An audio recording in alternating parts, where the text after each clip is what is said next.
So Jon Gruden on Monday night resigned as the head coach of the Los Angeles Raiders. He resigned. He didn't get fired. He stepped down. He resigned. But let's not kid ourselves, guys. This is just a Band-Aid on a much deeper conspiracy within the ranks of the NFL.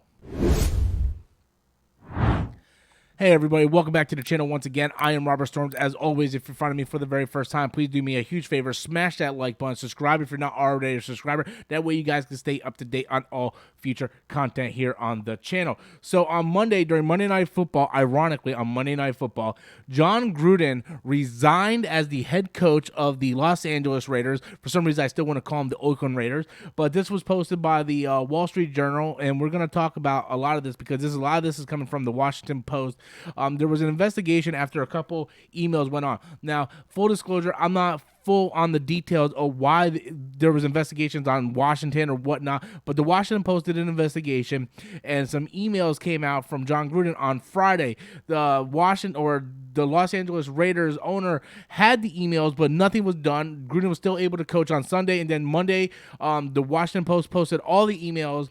They revealed all the emails that he posted, and then basically they had no choice. Technically, he was fired, but they're saying that he resigned as the head coach. Now, I'm going to get to a couple things right here. One, I'm not the biggest fan of Jon Gruden. Never really have been a fan of Jon Gruden. Even with me living in Central Florida, him coming down, giving Tampa Bay their first Super Bowl win, that was still Tony Dungy's team in my point. And we're not really going to talk about football because I know a lot of you guys probably aren't football fans here on the channel. But we're going to talk about the racism and the conspiracy going on inside the NFL because there's a long list of conspiracies that's going on. If you guys aren't aware of what's going on in the NFL is run by owners. And inside this owner organization, there are like 32 teams. One owner is actually a minority, and he's Pakistani, I believe, and he is the owner of the Jacksonville Jaguars. The Green Bay Packers are owned basically by Green Bay. Every other owner is white. They're all old white people with an old white mentality. So the reason why I bring this up and the reason why I think this is important is because when we talk about Jon Gruden and if you guys read some of his emails, like he went out of his way to offend everybody. Like he called people, racial slurs, homophobic slurs.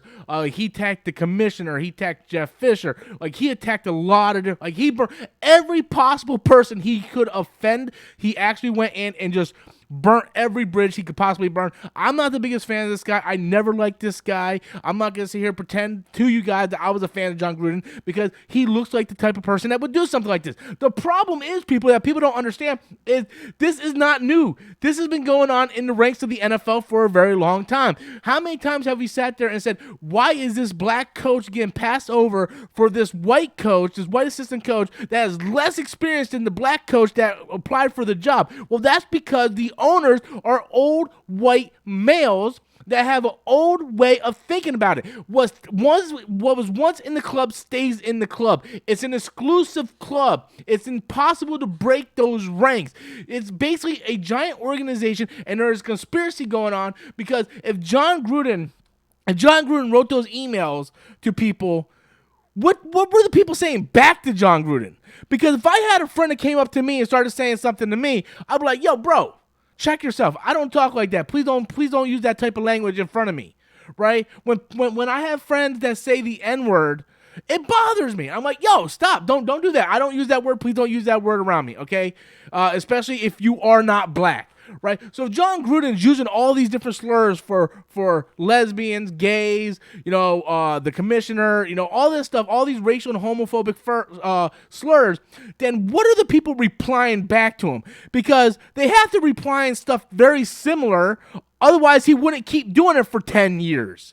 So then you start thinking about, okay, well, what are the replies? Because he keeps doing this for 10 years. Obviously, the replies got to be very similar, right? Then you start thinking about Colin Kaepernick, right? And how he kneeled during the national anthem and how he was basically red flagged and blacklisted in the NFL and was never able to get another job. Why? Because there is a secret organization going on. And it's not a secret organization. It's an organization inside the NFL with all these white owners, these rich billionaire white owners that have an old school mentality of racism and sexualism and all this stuff. Like, we don't want women referees, we don't want, black quarterbacks or black coaches or any of that stuff. They have a very old school mentality, and Jon Gruden is the scapegoat of that. Jon Gruden is the guy that took the fall to cover everything up. Should Jon Gruden have gotten fired? Hell to the fuck yes, this guy should have gotten fired. Yes, he should have got fired 100 times over for what he did, and he will never work in the NFL again. He sat there and criticized and insulted blacks, gays, females, the commissioner, you name it. He basically just burnt all those bridges. And he deserved to be fired. But let's not sit there and fool ourselves to think that this is not an underlying bigger problem. Because you start to look at someone like Eric Bieniemy, who is the assistant coach of Jackson or Kansas City Chiefs, right?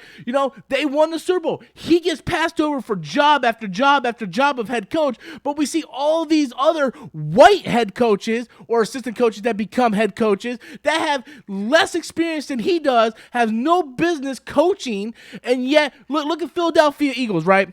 Right, they get rid of the Super Bowl winning coach, and then they hire this guy who has no resume, shouldn't be a head coach, but they pass up on someone like Eric Bieniemy because Eric Bieniemy is black. You get what I'm saying? Because there's this organization, right? The way of thinking, this brotherhood in the NFL of these owners, where it's an exclusive club and they don't want to let everybody in. And there's a reason why the NFL doesn't want to disclose the rest of those emails. There are hundreds and thousands of emails that the Washington Post helped basically just uncover, and now the NFL is trying to cover it up. And the way to cover it up is by pointing the arrow at this guy right here, saying, hey, this guy right here, he is the perpetrator. We will not tolerate this in our organization. He is gone. He will never be back in the NFL, which that should have happened. He should be gone.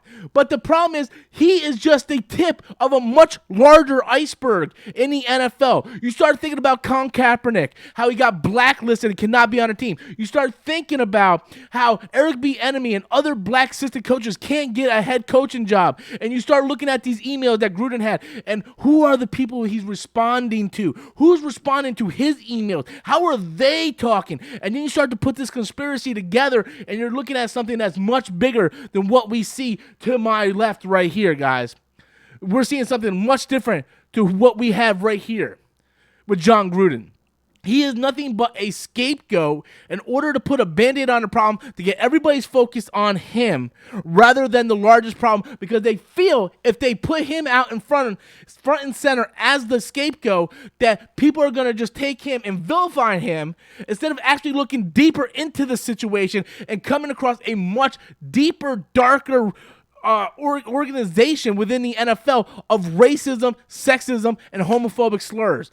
These people have old way of thinking about it. Old white people think about things a certain way. They have an old school mentality, and that's the way they think. So yes, Jon Gruden 100% should have been fired. I stand by that a million times over. But let's not sit here and fool ourselves thinking that he was in it by himself, because that is what the commissioner who works for the owners and these owners want us to think, to try to save their ass. Guys, that is the facts. That is the truth.